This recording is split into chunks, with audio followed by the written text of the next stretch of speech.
नमस्कार छात्रों, कैसे हो आप सभी। स्वागत है आपका हमारे यूट्यूब चैनल पर। मैं आशा करता हूं कि आप सभी बढ़िया होंगे। तो आज की वीडियो कक्षा 10वीं के छात्रों के लिए होने वाली है। जैसा कि बच्चों आपका 7 मई को हिंदी द्वितीय भाषा का पेपर है, तो आज के इस वीडियो में हम आपको पूरा का पूरा रियल पेपर लेकर आ चुके हैं। ऐसा ही पेपर आपको 7 मई यानी कल आपको अपनी द्वितीय परीक्षा में देखने को मिलेगा। अगर आप भी कक्षा 10वीं में पढ़ते हैं तो ये वीडियो आपके लिए बहुत ही महत्वपूर्ण होने वाली है। तो आप इस वीडियो को ध्यानपूर्वक अवश्य देखें और साथ इस वीडियो को आप अपने दोस्तों के साथ जरूर शेयर करें। तो चलिए वीडियो को जल्दी से शुरू करते हैं। प्रश्न नंबर 1 में आपको यहाँ पर सही विकल्प चुनकर लिखना है। ये आपके 6 नंबर के रहने वाले हैं। पहला प्रश्न आपसे यहाँ पर पूछा गया है, सूर शारावली के कवि का नाम है। तो आपको यहाँ पर 4 ऑप्शन देखने को मिलेंगे, जिसमें से आपको एक सही सिलेक्ट करके आपको अपनी आंसर शीट में लिखना है। पहला है सूरदास, कबीरदास, मैथिली शरण गुप्त या फिर नागार्जुन। तो इसका जो आंसर है वो आपका होने वाला है फर्स्ट वाला, सूरदास इसका करेक्ट आंसर हो जाएगा। अगर आप इसको करते हैं तो आपका 1 नंबर यहाँ पर पक्का है। इसके बाद में नेक्स्ट प्रश्न है आपका, कवि निराला का जन्म हुआ था सन 1904 में, सन 1900 में, 1899 या फिर 1888। तो इसका जो आंसर है वो आपका होने वाला है 1899 में। इसके बाद में तीसरा प्रश्न आपसे यहाँ पर पूछा गया है, कुहासा का अर्थ है कंबल, कोहरा, सन्नाटा या फिर सहारा। तो क्या है बच्चों, जल्दी से कमेंट करो इसका आंसर। तो इसका जो आंसर है वो आपका होने वाला है बवाला कोहरा। इसके बाद में चौथा प्रश्न आपसे पूछा गया है, प्रगतिवादी कवि हैं मुक्तिबोध, सुमित्रानंदन पंत, नरेश मेहता या फिर जगमोहन सिंह। तो कौन है, सुमित्रानंदन पंत। इसके बाद में पांचवा प्रश्न आपसे पूछा गया है, नेताजी की प्रतिमा की ऊंचाई थी 2 फुट, 5 फुट, 3 फुट या फिर 10 फुट। तो कितने फुट थी, 3 फुट थी।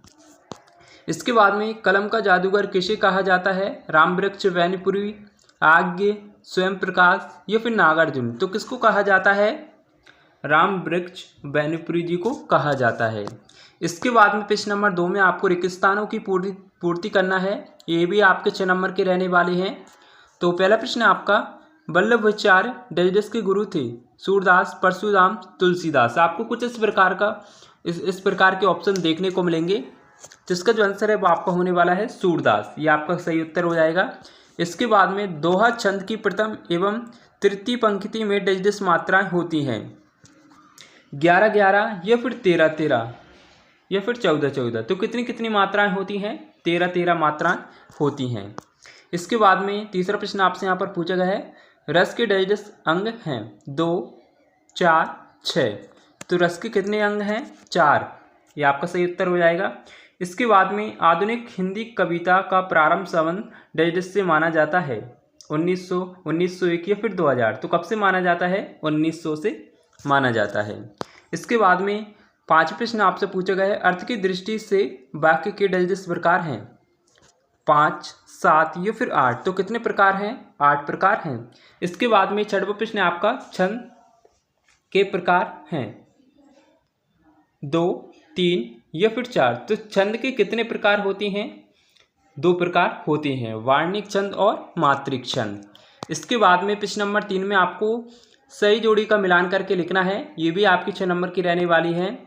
तो डायरेक्ट हम इनके आंसर ही आपको बता देते हैं। पहले का आपका जो आंसर है वो आपका होने वाला है पंचवटी, और दूसरे प्रश्न का आपका जो आंसर है वो आपको क्रोध करना होने वाला है। तीसरे का आपका 16 मात्राएं होने वाला है, और चौथे का एकांकी होने वाला है फर्स्ट वाला। इसके बाद में 5 प्रश्न आप यहाँ पर देख सकते हैं। 5वीं का आपका जो आंसर है वो आपको होने वाला है माता का आंचल। इसके बाद में 6वां प्रश्न है आपका, 6वीं का आपका जो आंसर है वो आपका होने वाला है मुजफ्फरपुर। चौथा वाला इसका सही उत्तर हो जाएगा। इसके बाद में प्रश्न नंबर 4 में आपको एक वाक्य में उत्तर आपको यहाँ पर देना है। पहला प्रश्न आपसे पूछा गया है, रामचरितमानस का मुख्य छंद क्या है। तो इसका जो आंसर है वो आपका होने वाला है चौपाई और दोहा। चौपाई और दोहा इसका सही उत्तर हो जाएगा। इसके बाद में दूसरा प्रश्न आपका, विनय पत्रिका की रचना किस भाषा में हुई। तो किस भाषा में हुई थी, ब्रज भाषा में। ब्रज भाषा इसका सही उत्तर हो जाएगा, ब्रज भाषा। इसके बाद में तीसरा प्रश्न आपका कामयानी किसकी रचना है, तो किसकी रचना है, जयशंकर प्रसाद की है। चौथा प्रश्न आपसे पूछा गया है अट नहीं रही कविता किस बात को प्रकट करती है, तो किस बात को प्रकट करती है, फागुन माह की मदकता और प्राकृतिक सौंदर्य को प्रकट करती है। इसके बाद में आप यहाँ पर देख सकते हैं पांचवें प्रश्न आपका कवि नागार्जुन का मूल नाम क्या है, तो क्या है, वैद्यनाथ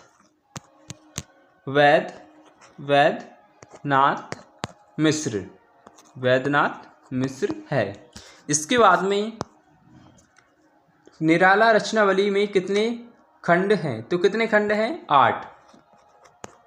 बच्चों हम आपको जो भी प्रश्न बता रहे हैं एक एक प्रश्न आपकी परीक्षा के लिए मोस्ट इम्पोर्टेंट होने वाला है। यही प्रश्न आपसे पूछे जाएंगे। अगर आप इसकी अच्छे से तैयारी करते हैं तो आपका हिंदी का जो कल का पेपर है वो काफ़ी शानदार जाने वाला है। इसके बाद में प्रश्न नंबर 5 में आपको सत्य असत्य चुनकर बताना है, ये आपके 6 नंबर के रहने वाले हैं। तो पहला है आपका श्री कृष्ण ने गोपियों को समझाने उद्धव को भेजा, तो पहला आपका बिल्कुल सत्य हो जाएगा। इसके बाद में बिस्मिल्लाह खां हिंदू मुस्लिम एकता के समर्थक थे, तो ये भी आपका सत्य हो जाएगा। प्रवृत्ति सुंदरता मन को नहीं भाती, तो ये आपका बिल्कुल असत्य हो जाएगा। इसके बाद में चौथा प्रश्न आपसे पूछा गया है संस्मरण में कल्पना तत्व की प्रधानता होती है, तो ये भी आपका सत्य हो जाएगा। हिंदी का प्रथम उपन्यास परीक्षा गुरु को माना गया है, तो ये आपका 100% सत्य होने वाला है।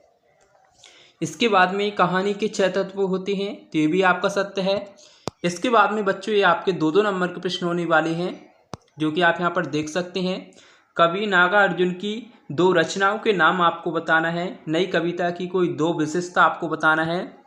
और आप यहाँ पर देख सकते हैं कवि सूरदास अथवा तुलसीदास की काव्यगत विशेषताएं निम्न बिंदुओं के आधार पर आपको लिखना है, 2 रचना और भाव पक्ष। फसल क्या है, और इसके अथवा में आप यहाँ पर देख सकते हैं उद्धव के व्यवहार की तुलना किससे की गई। कविता में बादल किन अर्थों की ओर संकेत करता है। स्मृति को पते बनाने से कवि का क्या आशय है। काव्य की परिभाषा आपको लिखना है। पुनरुक्ति प्रकाश अलंकार की परिभाषा और आपको उदाहरण लिखना है। रस किसे कहते हैं। चौपाई छंद की परिभाषा उदाहरण सहित आपको समझाना है। राम वृक्ष बैनीपुरी अथवा यतीन्द्र मिश्र का साहित्यिक परिचय निम्न बिंदु के आधार पर आपको लिखना है। 2 रचना और भाषा शैली आपको लिखना है। और आप यहाँ पर देख सकते हैं नाटक और एकांकी में 2 अंतर आपको बताना है। और जल्दी से स्क्रीनशॉट लेते चलें क्योंकि बच्चों समय बहुत ही कम है। और ये आपके 3-3 नंबर के होने वाले हैं, ये आपके गद्यांश पद्यांश रहने वाले हैं। और बच्चों जल्दी से स्क्रीनशॉट लेते चलें।